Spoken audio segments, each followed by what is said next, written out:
एक अधूरी क्लास हमेशा अधूरी जानकारी देती है, इसलिए क्लास को अंत तक देखें। सभी को नमस्कार। मैं Hemlata Verma HC² Hemlata coaching classes में आप सभी का स्वागत करती हूँ।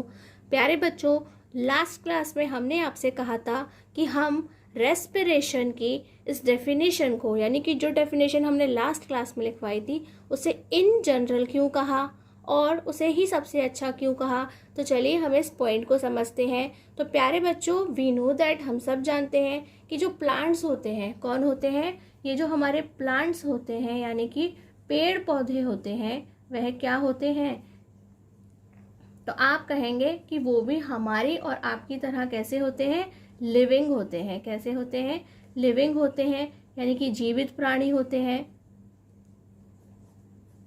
ठीक, अगर वह जीवित होते हैं, इसका मीन क्या है कि वह भी क्या करते हैं? ब्रीद इन करते हैं और ब्रीद आउट करते हैं। और बचपन से आपने ये भी बहुत अच्छे से सीखा है कि ये जो हमारे प्लांट्स होते हैं, वह क्या ब्रीद इन और क्या ब्रीद आउट करते हैं। तो हमारे जो प्लांट्स होते हैं, वह ब्रीद इन में क्या लेते हैं?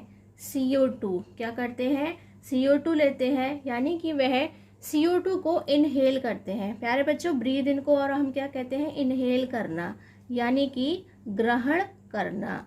तो वह CO2 ग्रहण करते हैं और वह क्या ब्रीद आउट करते हैं?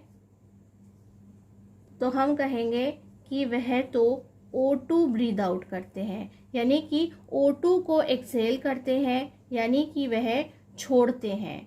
ठीक है, इसको क्या कहते हैं? एक्सेल, यानी कि छोड़ना। दिस इज द फैक्ट कि हम, यानी कि ह्यूमंस, ठीक है, हम ह्यूमंस या हम क्या हैं? हम एनिमल्स हैं, राइट। तो जो एनिमल्स हैं या ह्यूमंस हैं, वह क्या कर रहे हैं? वह तो इसका उल्टा कर रहे हैं, बिल्कुल उल्टा कर रहे हैं। वह क्या कर रहे हैं? O2 को इनहेल कर रहे हैं, ठीक, और CO2 को एक्सेल कर रहे हैं,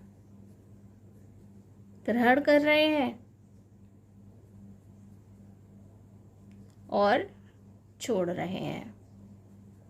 तो प्यारे बच्चों, अगर हम सिर्फ ये लिखते हैं डेफिनेशन के अंदर कि हम O2 को इनहेल कर रहे हैं और CO2 को एक्सहेल कर रहे हैं, तो ये तो गलत हो जाएगा, क्योंकि यहाँ तो दोनों ही काम हो रहे हैं। हम भी लिविंग ऑर्गेनिज्म है, प्लांट्स भी लिविंग ऑर्गेनिज्म है, तो वहाँ तो अलग अलग गैसेस को हम इनहेल और एक्सहेल कर रहे हैं। इट मीन्स क्या हो रहा है? एक्सचेंज हो रहा है। हम एक दूसरे से ली हुई या छोड़ी हुई, हम एक दूसरे की छोड़ी हुई गैसेस को इनहेल कर रहे हैं। ठीक है, ये प्लांट हमारे O2 दे रहे हैं, तब हम उसे इनहेल कर रहे हैं। हम CO2 एक्सहेल कर रहे हैं, तभी तो प्लांट CO2 को इनहेल कर रहे हैं, यानी कि ले रहे हैं, छोड़ रहे हैं, दोनों काम हो रहे हैं। तो अगर हम डेफिनेशन में सिर्फ O2 को इनहेल करने की बात कहें और CO2 को एक्सहेल करने की बात कहेंगे, इट मीन्स कि वह तो अधूरी है। अगर हम एक्सचेंज करने की बात करते हैं, यानी कि कहते हैं कि वहाँ पर तो विनिमय हो रहा है, आदान प्रदान हो रहा है, तो वही क्या है? सही है और सटीक है, यानी कि वही 100% करेक्ट है। तो प्यारे बच्चों, प्लांट्स की बात चल ही रही है, तो हम आपको एक इंटरेस्टिंग फैक्ट बताते हैं। ये जो हमारे प्लांट्स हैं, क्या हैं? ये जो हमारे प्लांट्स हैं, वे डे टाइम में क्या करते हैं? यानी कि ड्यूरिंग डे, दिन के समय वह क्या कर रहे हैं? तो हम कहेंगे, चलिए ये जो हमने चीज़ लिखी है इसको यहीं पर लिख देते हैं, ड्यूरिंग डे, यानी कि दिन के दौरान वहाँ पे क्या होता है कि जो प्लांट्स होते हैं वह क्या ब्रीद इन कर रहे हैं? CO2, यानी कि वह CO2 गैस को ग्रहण कर रहे हैं और O2 को क्या कर रहे हैं? छोड़ रहे हैं। बट एट द नाइट, यानी कि रात के समय में क्या होता है? तो जो हमारा रात का टाइम है, ड्यूरिंग नाइट, तो रात के समय वहाँ पे सब कुछ बिल्कुल उल्टा हो जाता है। क्या हो जाता है कि ये जो ब्रीद इन हो रहा है, क्या हो रहा है? ब्रीद इन हो रहा है, वह तो O2 होती है, और जो हमारा ब्रीद आउट हो रहा है वह क्या होता है? CO2 होती है, यानी कि इसको तो हम ग्रहण कर रहे हैं और इसको हम छोड़ रहे हैं। ऐसा क्यों होता है? तो प्यारे बच्चों, दिन में फोटोसिंथेसिस होता है। क्या होता है? दिन में यानी कि प्रकाश होता है तो प्रकाश संश्लेषण की अभिक्रिया होती है, ठीक। और क्योंकि रात को तो वहाँ पर प्रकाश संश्लेषण होता नहीं है, क्योंकि सूरज डूब चुका होता है, अस्त हो चुका होता है, तो यहाँ पर बिल्कुल वह हम ह्यूमंस और एनिमल्स की तरह ही O2 को ग्रहण करते हैं और CO2 को छोड़ते हैं। तो this is the interesting factor. ये क्या है? डे और नाइट में उनका जो गैसियस एक्सचेंज है वह किस तरीके से बदल जाता है। और उसी की वजह से क्या होता है कि आपने सुना होगा कि रात में पौधों के पास नहीं जाते, ऐसा घर के बड़े कहते हैं, ठीक है। घर के बड़ों से आपने सुना होगा कि रात में पौधों के पास में नहीं जाते हैं, पेड़ों के नीचे सोते नहीं हैं, ऐसा भी घर के बड़ों ने ही कहा होगा। तो वह ऐसा क्यों कहते हैं? ऐसा वह इसलिए कहते हैं कि उन्हें क्या चाहिए? O2 चाहिए, ठीक है। इन्हें प्लांट्स को भी क्या चाहिए? O2 चाहिए। हमें भी क्या चाहिए? O2 चाहिए। तो जब दोनों को ही O2 चाहिए तो क्या हो जाएगा?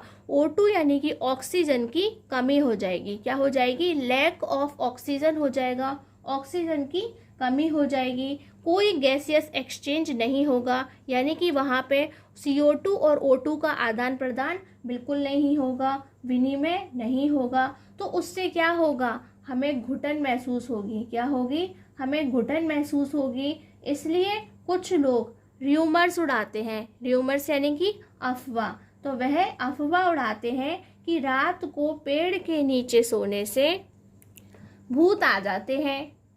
अब जब आपका दम घुटने लगा तो आपको ऑटोमेटिकली भूत ही नजर आएंगे, क्योंकि दिमाग तो ठीक से काम करेगा ही नहीं और र्यूमर का असर आपके ऊपर हो चुका होगा और अब आप एक अंधविश्वास में बढ़ जाएंगे। सो बी साइंटिफिक, इन सब बातों में नहीं उलझना है। So what is the conclusion? कि भूत नहीं होते हैं। क्या होता है? O2 की यानी कि ऑक्सीजन की वहां पर कमी हो जाती है। तो आज के बाद यदि कोई आपको अगर ये भूत वाली कहानी सुनाता है तो आप उसे साइंस वाली कहानी सुनाएंगे, ठीक है, लेकिन भूत पर विश्वास नहीं करेंगे और किसी को इस तरह का र्यूमर अफवाह को नहीं फैलाने देंगे। तो प्यारे बच्चों, रेस्पिरेशन यानी कि श्वसन में हमने आपको बताया था कि ये जो हमारा फूड होता है, क्या होता है? हमारा जो फूड होता है वह सिंपल फूड होता है और सेल उसका क्या करती है? ब्रेक डाउन करती है, राइट। यानी कि जो हमारी कोशिका होती है वह भोजन के को तोड़ने का काम करती है, यानी कि ग्लूकोज को तोड़ने का काम करती है। तो आज का हमारा सबसे पहला टॉपिक क्या है कि ब्रेक डाउन ऑफ ग्लूकोज, यानी कि हमारे लिए वह फूड क्या है? ग्लूकोज है। हमने बताया था सबसे ज्यादा एनर्जी हमें किससे मिलती है? ग्लूकोज से मिलती है। तो आज हम पढ़ेंगे विभिन्न प्रकार से ग्लूकोज का टूटना, यानी कि break down of glucose by various pathways. तो प्यारे बच्चों, ये भी अपने आप में एक काफी इंटरेस्टिंग फैक्ट है कि हमारे यहाँ जो ग्लूकोज होता है उसका ब्रेकडाउन डिफरेंट टाइप से होता है, ठीक है। तो हम देखेंगे कि वह किस प्रकार से होता है। और प्यारे बच्चों, हम आपको एक बात बहुत अच्छे से पहले ही बता देते हैं कि ये जो है वह क्या है? वर्ड इक्वेशन है, शब्द समीकरण है और वह काफ़ी बड़ा है, इसलिए हमने उसे टुकड़ों में तोड़ करके लिखा है, क्योंकि हम पूरी लाइन के अंदर यानी कि हमारा जो रजिस्टर होता है वो A4 साइज का जो पेपर भी होता है उस पर भी हम अपनी पूरी एक रिएक्शन को नहीं लिख सकते हैं, इसलिए हमने उसे डिवाइड करके लिखा है। तो हम आपको उसे समझाते जाएंगे। तो सबसे पहले जो हमारा ये जो ग्लूकोज है, क्या है? ग्लूकोज है, वह कहाँ जाता है? तो वह साइटोप्लाज्म में जाता है, यानी कि कोशिका द्रव्य में जाता है। तो हमने आपको कल दिखाया भी था, यानी कि लास्ट क्लास में हमने आपको ये बताया भी था कि सबसे पहले जो होता है सेल के अंदर क्या लिक्विड पार्ट भरा होता है उसे हम क्या बोलते हैं? साइटोप्लाज्म बोलते हैं, यानी कि कोशिका द्रव्य बोलते हैं। तो सबसे पहले ग्लूकोज वहां पर जाता है और फिर वह वहां जाके पायरूवेट, किसमें? पायरूवेट नाम के एक केमिकल में कन्वर्ट हो जाता है। एक्चुअल में उसका नाम क्या है? पायरूविक अम्ल है। क्या है? पायरूविक एसिड है, जिसे हम क्या बोल रहे हैं? पायरुवेट बोल रहे हैं।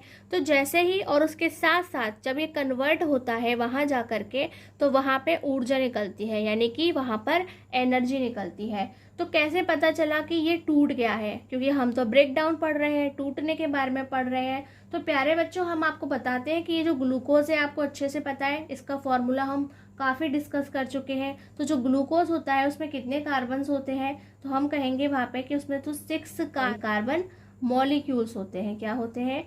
वहाँ पर 6 कार्बन मॉलिक्यूल्स होते हैं। ठीक है, यानी कि 6 कार्बन अणु वहाँ पर होते हैं। लेकिन जब ये टूट जाता है, यानी कि जब इसका साइटोप्लाज्म में जाकर के ब्रेक डाउन हो जाता है, यानी कि टूटता है, तो हमारा ये जो पायरुवेट है, क्या है? पायरुवेट है, वह केवल यह 3 कार्बन मॉलिक्यूल में टूट जाता है। यानी कि पायरुवेट के अंदर 3 ही कार्बन अणु होते हैं। ठीक है, तो वह 3 कार्बन 6 कार्बन अणु से 3 कार्बन अणु वाला बन गया है। तो प्यारे बच्चों, इस चीज़ को समझने की कोशिश करो। मान लीजिए कि आपका फेवरेट क्या है? डोसा आपका फेवरेट है, तब भी आप क्या पूरा डोसा एक बार में खा सकते हैं? नहीं खा सकते हैं ना। ऐसे ही ये जो ग्लूकोज है ना, हम उसे भी पूरा एक बार में बिल्कुल ख़त्म नहीं कर सकते। तो पहले क्या हुआ? वह हाफ में कन्वर्ट हो गया। क्या हो गया? पहले हाफ में। तो जैसे मान लीजिए आपने डोसा लिया, हाथ में पहले उसके 2 टुकड़े कर दिए। इसी तरह से हमारा जो ग्लूकोज है वह पायरुवेट में कन्वर्ट हुआ, यानी कि वह 2 बराबर टुकड़ों में टूट गया है। और जब ये टूटा है, ठीक है, इसका ब्रेक डाउन हुआ है, तो वहाँ पे क्या हुई है? एनर्जी रिलीज हुई है, यानी कि वहाँ से ऊर्जा निकली है।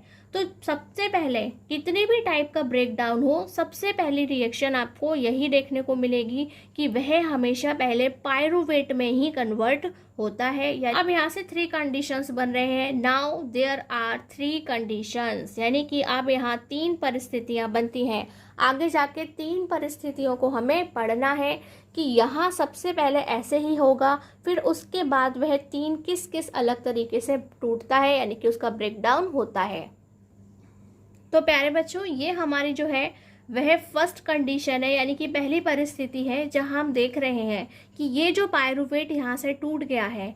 अब इसी रिएक्शन को अगर हमारा पेज बड़ा होता तो हम ही ऊर्जा के बाद में फिर से एक बड़ा सा एरो लगाते, ऊर्जा जहाँ लिखी है एनर्जी के आगे एक बड़ा सा एरो लगाते, और उसके बाद यह पूरी रिएक्शन उसके आगे लिखनी पड़ती।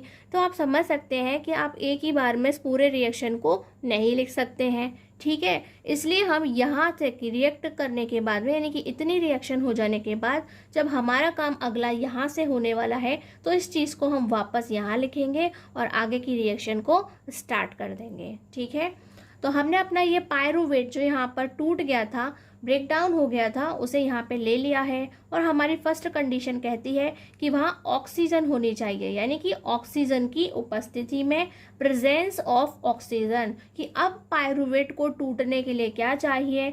ऑक्सीजन चाहिए। पहले यहाँ पे कोई कंडीशन नहीं थी कि उसे ऑक्सीजन चाहिए नहीं चाहिए, लेकिन यहाँ कंडीशन क्या है कि पायरुवेट को जब ऑक्सीजन मिलेगी, ब्रेक डाउन के समय अगर उसे ऑक्सीजन मिलेगी, तो वह काम कहाँ होगा? माइटोकॉन्ड्रिया में होगा। क्या होगा? माइटोकॉन्ड्रिया में होगा, जिसे हम पावर हाउस ऑफ सेल कहते हैं। और कल हमने, यानी कि लास्ट क्लास में हमने आपको इसके बारे में पढ़ाया था। तो उस कंडीशन में यह क्या बना लेगी? यह कार्बन डाइऑक्साइड बनाएगी। क्या बनाएगी? कार्बन डाइऑक्साइड बनाएगी। और वहाँ पर जल भी मिलेगा, यानी कि वाटर भी रिलीज होगा, और उसके साथ साथ एनर्जी, यानी कि ऊर्जा भी निकलेगी। राइट, तो वहाँ पर देखा कि जब हमने 6 मॉलिक्यूल से 3 मॉलिक्यूल वाले में कन्वर्ट किया, तब भी हमें क्या मिली? एनर्जी मिली। हमें एनर्जी ही तो चाहिए। और जब हमने वापस से, ये कितने कार्बन मॉलिक्यूल वाला है, तो हम ये कहेंगे 3 कार्बन मॉलिक्यूल। ठीक है, तो 3 कार्बन अणु से अब वह कितने कार्बन अणुओं में टूट गया है? तो आप कहेंगे कि कार्बन डाइऑक्साइड में कितने होते हैं? ओनली 1 कार्बन एटम होता है। राइट, ओनली 1 कार्बन मॉलिक्यूल होता है। तो वहां पर एक ही कार्बन का मॉलिक्यूल है, एक ही कार्बन अणु है हमारे पास में। राइट, तो आपने देखा कि जब उसे ऑक्सीजन मिलेगी, तो ऑक्सीजन मिलने पर वह जो 3 कार्बन मॉलिक्यूल वाला है वह 1 कार्बन मॉलिक्यूल में ही टूट जाएगा और वहाँ से साथ साथ एनर्जी निकलेगी। लेकिन इसके अलावा भी 2 कंडीशंस और हैं। तो प्यारे बच्चों, कभी आपको सिर्फ सेपरेटली लिखना है, ठीक है, सेपरेटली आपसे रिएक्शंस पूछी जाए कि जब वह वहाँ पर ऑक्सीजन प्रेजेंट होती है, यानी कि ऑक्सीजन होती है, तो रिएक्शन कैसे करनी है, तो सबसे पहले आप इतना पोर्शन लिखेंगे और उसके बाद वापस इसे लिख देंगे, ठीक है। और अगर वह सेकंड नंबर की कंडीशन पूछेगा तब भी हमें सबसे पहले यही वाला पार्ट लिखना है और उसके आगे सेकंड वाली कंडीशन को लिखना है। जब वह आपसे थर्ड वाला पार्ट पूछेगा तो सबसे पहले हमें ये अपना ऊपर वाला ही लिखना है और उसके जस्ट बाद थर्ड वाला लिखना है। लेकिन जब वह तीनों आपसे पूछ रहा है तो जैसे हम आपको 1 बाय 1 स्टेप करवाते जा रहे हैं, बिल्कुल वैसे ही आपको करना है। चलिए सेकेंड कंडीशन देखते हैं कि जो सेकेंड कंडीशन है उसमें ये जो हमारा पायरुवेट है, अब यहाँ पर क्या है, ऑक्सीजन की कमी हो रही है, यानी कि लैक ऑफ ऑक्सीजन। तो यह ग्लूकोज क्या करता है, लैक्टिक एसिड में कन्वर्ट हो जाता है, किसमें, लैक्टिक अम्ल में कन्वर्ट हो जाता है और तब भी उसके साथ में क्या निकलती है, एनर्जी निकलती है। तो यह कब होता है, यह हमारी पेशी कोशिका में होती है, यानी कि यह हमारी मसल सेल के अंदर होता है। तो प्यारे बच्चों, आपने नोटिस किया होगा कि जब आप बहुत ज़्यादा मेहनत कर लेते हैं, क्या कर लेते हैं, बहुत ज़्यादा मेहनत कर रहे हैं, यानी कि बहुत ज़्यादा एक्सरसाइज कर रहे हैं, दौड़ भाग कर रहे हैं, नॉर्मली आप नहीं करते हैं, उससे कई गुना ज़्यादा आप कर लेते हैं, तो क्या होता है, हमारा शरीर थक करके चूर हो जाता है। क्या हो जाता है, हमारा शरीर थक करके चूर हो जाता है और अब हम हिलने डुलने वाली स्थिति के भी नहीं रहते हैं। तो जब हमने बहुत ज़्यादा ज़रूरत से ज़्यादा मेहनत कर ली है तो उसका असर कहाँ हो रहा है, हमारी मसल सेल पर पड़ रहा है, यानी कि कोशिका पेशी पर चल रहा है। तो प्यारे बच्चों, हमें क्या चाहिए, ऑक्सीजन। जितना ज़्यादा हम ऑक्सीजन मिलेगा उतना ही ज़्यादा हम क्या कर पाएंगे, हमें एनर्जी मिल पाएगी, क्योंकि एनर्जी तो हमें तभी मिलेगी ना जब हमारे पास ऑक्सीजन हो, उसके साथ में रिएक्शन हो ग्लूकोज का। तो जब हमारे पास में ग्लूकोज तो है, ठीक है, उससे हमने पायरुवेट बना लिया, लेकिन हमें ऑक्सीजन मिली ही नहीं, तो हमें वहाँ पे एनर्जी नहीं है शरीर के अंदर। तो क्या होगा, ये जो हमारा पायरुवेट है वह लैक्टिक एसिड में कन्वर्ट हो जाएगा। क्या हो जाएगा, लैक्टिक एसिड में कन्वर्ट हो जाएगा। और उस समय जो हमारी ये मसल सेल है, यानी कि कोशिका है, वह एनर्जी लेने के लिए क्या करेगी कि वह अपने आप को लैक्टिक एसिड में कन्वर्ट कर लेगी। तो प्यारे बच्चों, यहाँ पे भी 3 कार्बन मॉलिक्यूल हैं, लेकिन हमारे लैक्टिक एसिड में भी 3 कार्बन मॉलिक्यूल होते हैं। तो यहाँ पर ब्रेक डाउन नहीं हुआ है ठीक से, यानी कि यहाँ पे ब्रेक डाउन नहीं हुआ है, लेकिन वह कन्वर्ट हो गए हैं। पायरुवेट जो है वह लैक्टिक अम्ल के अंदर परिवर्तित हो गया है, बदल गया है, ठीक। कितने कार्बन मॉलिक्यूल्स हैं आप उनको यहाँ पर वैसे ही लिखें जैसे हम अभी तक लिखते आए हैं। तो और जो हमारी नेक्स्ट कंडीशन है वह क्या है कि ये जो पायरुवेट है उससे बिल्कुल भी ऑक्सीजन ना मिले, ठीक है, यानी कि ऑक्सीजन की अनुपस्थिति में बिल्कुल भी ऑक्सीजन नहीं मिल रही है।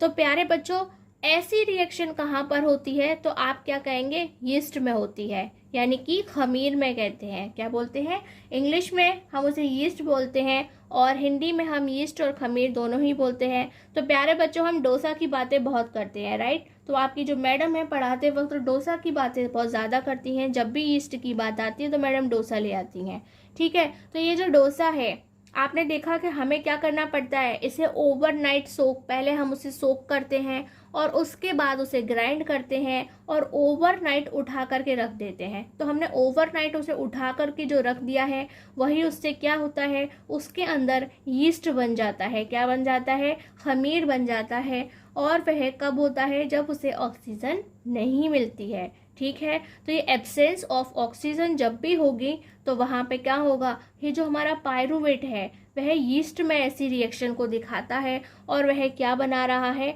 एथेनॉल बना रहा है। क्या बना रहा है? एथेनॉल बना रहा है। तो ये जो हमारा पायरुवेट है, आपको अच्छे से याद हो गया, यहाँ पे 3 कार्बन मॉलिक्यूल है, यानी कि 3 कार्बन अणु होते हैं। लेकिन जो हमारा एथेनॉल होता है, एथेनॉल में 2 कार्बन मॉलिक्यूल होते हैं, यानी कि 2 कार्बन अणु होते हैं। तो आपने देखा जब यह 3 कार्बन मॉलिक्यूल से 2 कार्बन मॉलिक्यूल में टूटा, तब भी वहाँ क्या हुई? हमें एनर्जी मिली। क्या मिली? हमें एनर्जी मिलती है। तो इस तरह से जो हमारा एक ग्लूकोज था वह 3 अलग अलग कंडीशंस के अंदर 3 अलग अलग तरीके से ब्रेक डाउन होता है। जबकि हम यहाँ पे क्या कह सकते हैं कि जब लैक ऑफ ऑक्सीजन था, यानी कि सफिशिएंट ऑक्सीजन हमें नहीं मिली, ऑक्सीजन की कमी थी, तब वह वहाँ पर टूटा नहीं है, लेकिन चेंज हो गया है। जो हमारा 3 कार्बन मॉलिक्यूल वाला 3 कार्बन मॉलिक्यूल का ही रहा, 3 कार्बन अणु ही रहे, लेकिन वह पायरुवेट से लैक्टिक अम्ल में, यानी कि लैक्टिक एसिड में कन्वर्ट हो गया, और उससे भी हमें क्या मिली? एनर्जी मिली। तो हमारा मेन काम क्या है कि जब भी ब्रेक डाउन हो हमें एनर्जी मिले, क्योंकि वही एनर्जी से तो हम अपना काम चला रहे हैं, सारे काम हम अपने इसी एनर्जी से ही तो कर रहे हैं। तो आपसे ये एग्जाम में पूछा जा सकता है, ये रिएक्शन आ सकती है कि आपको वहाँ पर एक ग्लूकोज को हम कितनी तरह से तोड़ सकते हैं, उसका ब्रेक डाउन कर सकते हैं और वहाँ से एनर्जी ले सकते हैं। तो उसके लिए वर्ड इक्वेशन लिखनी है। आपको इन सब के केमिकल फार्मूलाज को लर्न नहीं करना है, जस्ट एज इट इज़ ही तैयार करना है। इसलिए प्लीज़ लिख करके ही इसकी प्रैक्टिस करें। और प्यारे बच्चों, ये जो हमारे रिएक्शन है इसको हम और क्या बोलते हैं? फर्मेंटेशन रिएक्शन कहते हैं। क्या कहते हैं? हम इसे किण्वन प्रक्रिया, यानी कि किण्वन भी बोलते हैं। क्या बोलते हैं? किण्वन बोलते हैं। तो इसके बारे में यदि आप डिटेल में, एथेनॉल के बारे में यदि आप डिटेल में पढ़ना चाहते हैं तो आप हमारे प्लेलिस्ट में जाएं और वहां से carbon and its compound chapter को पढ़ें। यकीन मानिए वह चैप्टर बहुत ही इंटरेस्टिंग चैप्टर है और आपको रियल लाइफ से और भी ज़्यादा कनेक्ट कर देगा। जो साइंस है वह रियल लाइफ से ही कनेक्ट होती है, लेकिन जब आप उसे जानेंगे, उसे पढ़ेंगे, तो वह आप अपने आप ही ऑटोमेटिकली बहुत ज़्यादा कनेक्टेड फील करेंगे और आपको साइंस में काफ़ी इंटरेस्ट आएगा। तो मैं चाहती हूँ कि आप जाएँ और उस प्लेलिस्ट के अंदर से हमारा कार्बन एंड इट्स कंपाउंड वाला चैप्टर है उसे भी अभी कंप्लीट करें। हॉलीडेज स्टार्ट हो गए हैं, राइट? तो आप उनका अच्छा बेनिफिट ले सकते हैं और उस चैप्टर को कंप्लीट कर सकते हैं। तो प्यारे बच्चों, हमारा नेक्स्ट टॉपिक क्या है? टाइप्स ऑफ रेस्पिरेशन, यानी कि श्वसन के प्रकार। तो अब आप सोच रहे हैं इसके भी प्रकार हो सकते हैं, तो बिल्कुल हो सकते हैं। अभी अभी तो हमने अपनी इक्वेशंस करी थी, वर्ड इक्वेशन करी, जहां हमने रेस्पिरेशन को ही तो होते हुए देखा था, राइट? क्योंकि रेस्पिरेशन में ही तो हमें एनर्जी मिलती है। तो हमने वहाँ पे क्या क्या देखा था कि सबसे पहले हमने देखा कि हम प्रेजेंस ऑफ ऑक्सीजन में क्या मिलता है हमें, जो हमारा ग्लूकोज है वह किस तरह से टूटता है, वहाँ कैसा रेस्पिरेशन हो रहा है। फिर हमने देखा कि अगर वहाँ पे ऑक्सीजन की कमी हो जाती है तो क्या होता है, अगर ऑक्सीजन होती ही नहीं है तो क्या क्या होता है। तो हमने वहाँ पे 3 टाइप से पढ़ा था। लेकिन जो हमारे टाइप्स होते हैं, अगर हम रेस्पिरेशन की बात करते हैं तो हमने उन्हें केवल 2 पार्ट्स में ही डिवाइड किया है। फर्स्ट है हमारा एरोबिक रेस्पिरेशन, यानी कि ऑक्सीकृत श्वसन।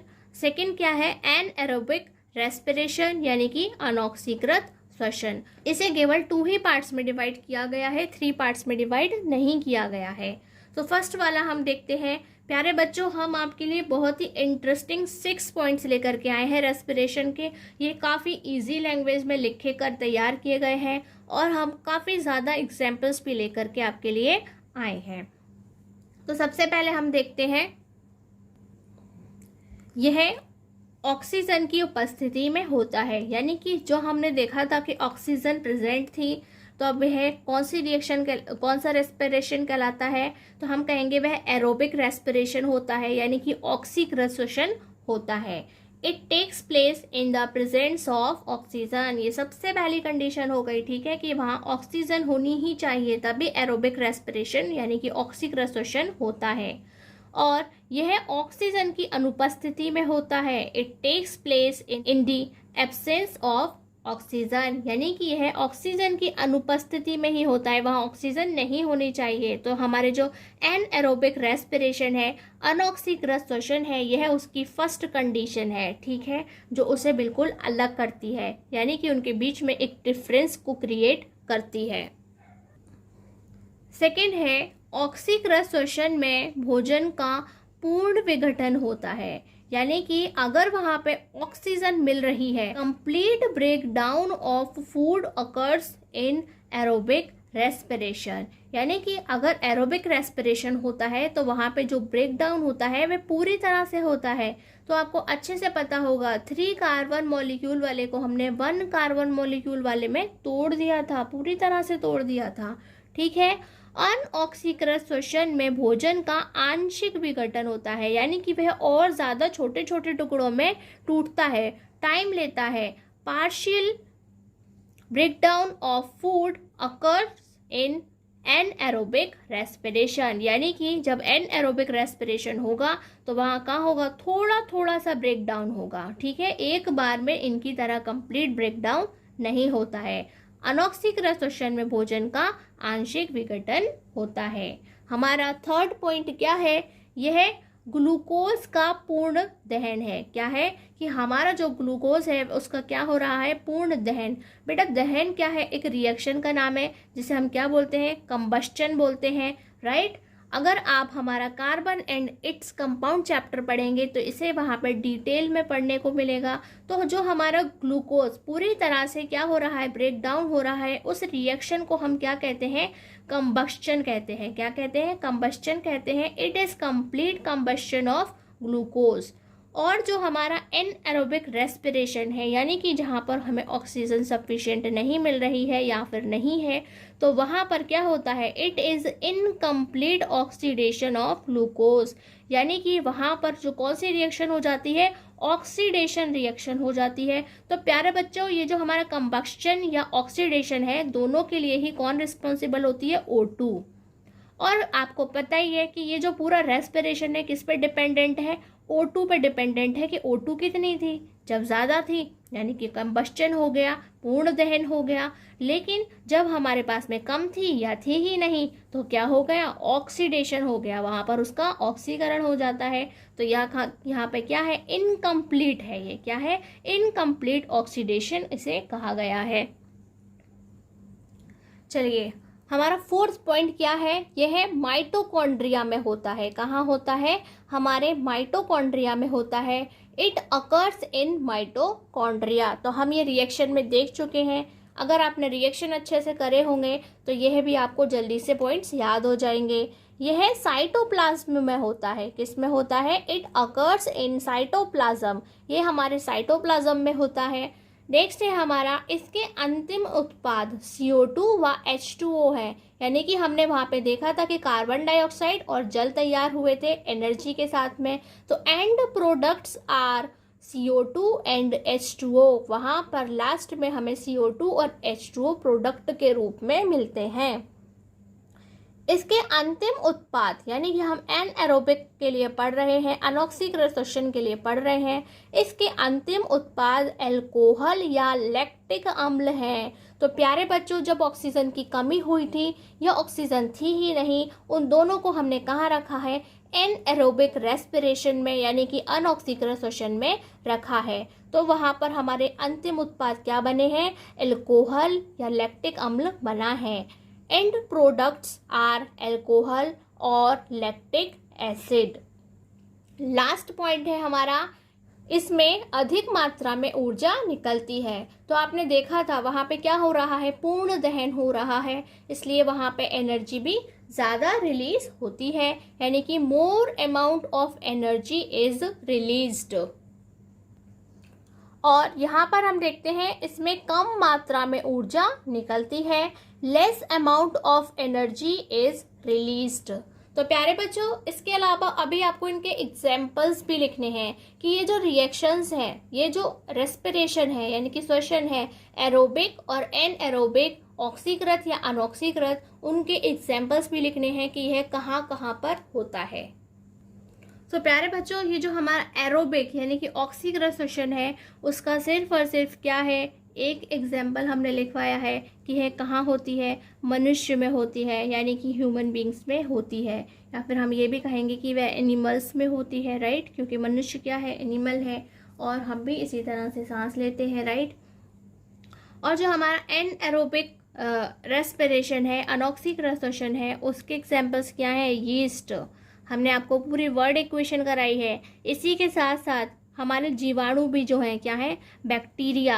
किस में काम आते हैं? किण्वन जो प्रक्रिया होती है उसमें काम आते हैं। तो प्यारे बच्चों, आपको पता है यीस्ट किस में होता है? एज अ फूड यूज़ करते हैं हम। और इसी तरह से ये जो बैक्टीरिया जिसकी बात हम कर रहे हैं, जीवाणु, उसे हम एज अ बेवरेज यूज़ करते हैं। बेवरेज क्या होते हैं? वो ड्रिंक्स होते हैं जिन्हें हम पीते हैं। ठीक है, तो जितने भी पीने वाले ड्रिंक होते हैं उनको जो पैकेट बंद होते हैं, राइट, तो जो जल्दी से खराब नहीं हो रहे हैं और लॉन्ग टाइम चल रहे हैं, उनके जो बेवरेजेस होते हैं उनके अंदर यह पाए जाते हैं। किण्वन प्रक्रिया में, किसमें? In the fermentation process. तो वह हम वहाँ पे उसे फर्मेंट कर रहे हैं, वहाँ पर हम उन्हें बेवरेजेस में यूज़ कर रहे हैं। यानी कि आप क्या कहेंगे कि ये फूड में यूज़ होते हैं और ये ड्रिंक्स में यूज़ होते हैं। किसमें? ड्रिंक्स में यूज़ होते हैं।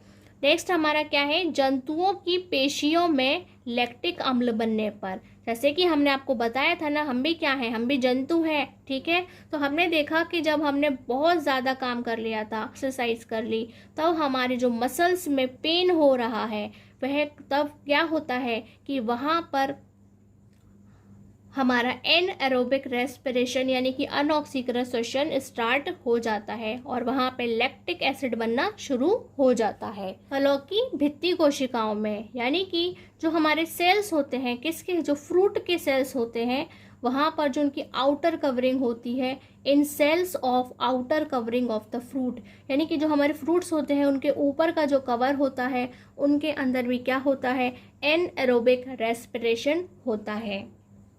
नेक्स्ट है हमारा सूक्ष्म जीवियों में, यानी कि माइक्रो ऑर्गेनिज्म में भी यही वाला एनएरोबिक रेस्पिरेशन होता है। जैसे कि जीवाणु हम ऊपर डिस्कस कर चुके हैं, बैक्टीरिया में ऐसा होता है।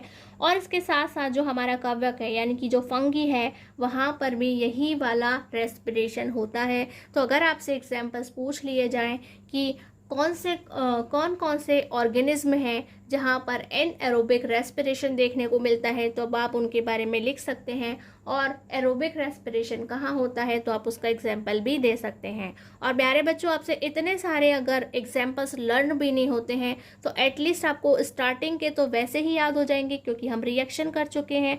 ठीक है, हमने यीस्ट के लिए करी, लैक्टिक एसिड के लिए करी, तो वो ऑटोमेटिकली आपको याद हो जाएंगे। लेकिन यहाँ से अगर आप थोड़ा बहुत भी याद कर लेते हैं तो यह भी आप ही के काम आएगा। तो प्यारे बच्चों, यदि आज की ये क्लास आपको अच्छी लगी हो तो please like, comment and share this class. और यदि अभी तक आपने चैनल को सब्सक्राइब नहीं किया है तो आज ही सब्सक्राइब करें और बेल आइकन को यानी कि नोटिफिकेशन बेल को ऑन करना बिल्कुल ना भूलें, उसे आज ही ऑन करें। प्यारे बच्चों, डू रिमेंबर, याद रखिए, आज का काम आज ही खत्म करिए, कल के लिए बचाकर कुछ मत रखिए। और आज की क्लास में बस इतना ही। नमस्कार, धन्यवाद।